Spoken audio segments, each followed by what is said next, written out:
Millions of people around the world respond to the call of the Pope of the Vatican to pray for peace in Syria and to reject any military aggression against it.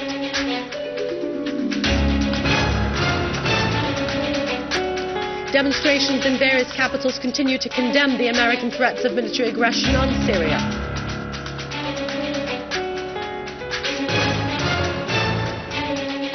And units of the Syrian Army continue their operations against the terrorist gangs in Maloula and its environs.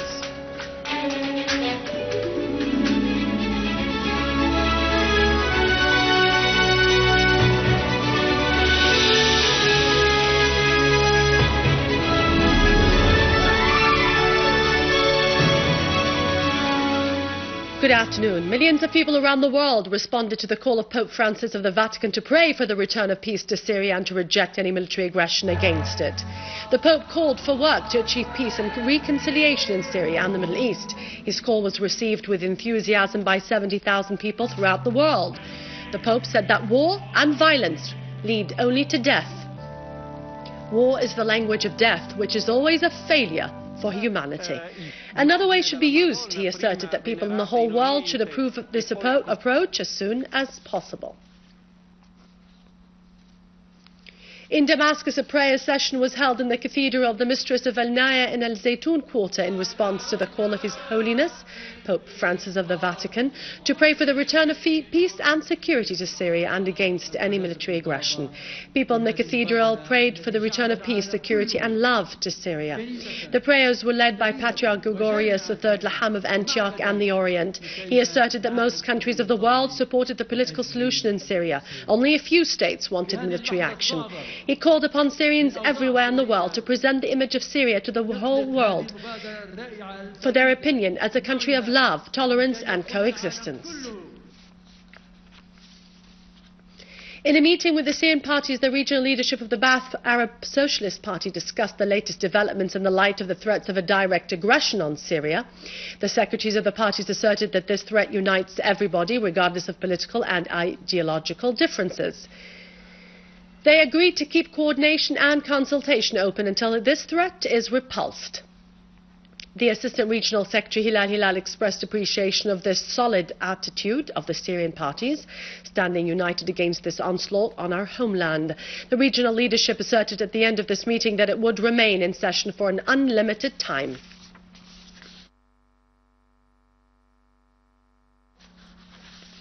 The Council of Arab Citizens living in Moscow held a meeting to discuss the situation in Syria and the American threat of aggression against it.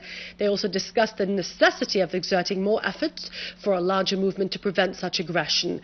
In consultation with the Arab cultural and social organizations, the Council issued a statement addressed to the Russian Douma Council in which it strongly condemned the American threats to Syria. They stressed the necessity of finding political solution through the Geneva Conference. The Council also called upon all the national progressive forces in the world to condemn these American threats. It also called upon the Syrian people to stand united against the main American Zionist enemy. The statement expressed gratitude to the countries that stood with Syria against this aggression and refused the use of their space as a starting point for the American war machine. In the Philippines, hundreds of people gathered in the capital Manila to express their opposition to potential U.S. military action in Syria. Protesters gathered around a large peace sign where they waved placards and lit candles. Protest leaders said that the Philippines are joining the global protests against the impending U.S. aggression against it. Are joining the global protest against the impending U.S. airstrikes and the intervention in Syria. And I think from the Pope down to the ordinary people in the United States and elsewhere in the world, people are rising up against the planned U.S. intervention.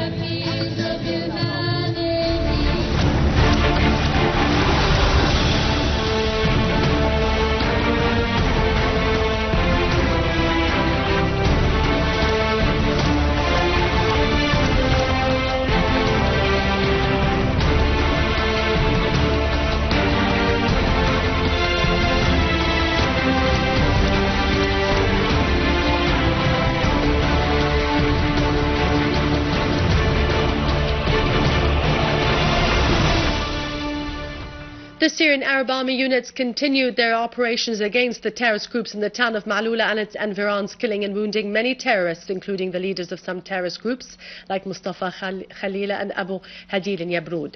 Our forces advanced into the town through Ain Tine. They reached the main square and continued to chase the terrorists in various areas around the town. They killed a large number of the terrorists, including several non-Syrians. In the Damascus countryside, the Syrian Arab Army units captured a vehicle full of weapons and ammunition at a roadblock leading to the town of Douma.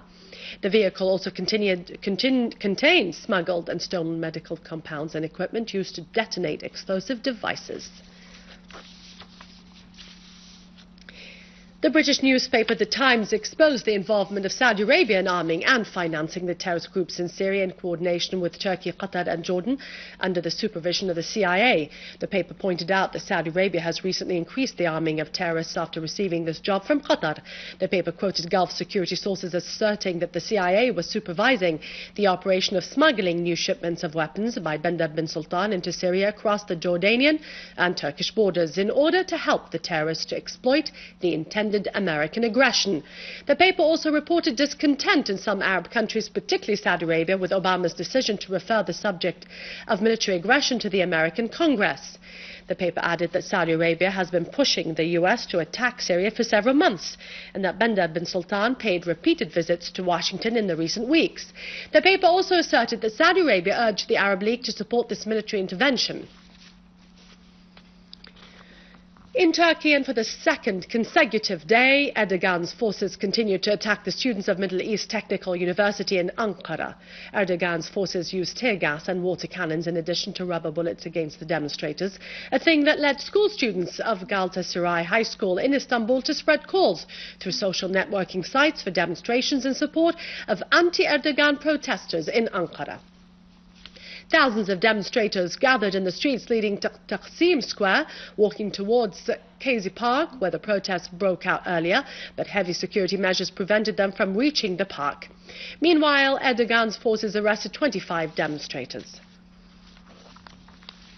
With this, we conclude our news for today. Thank you for watching us. For more details about Syria and the region, you can visit our website on syriaonline.sy. God bless you and long live Syria.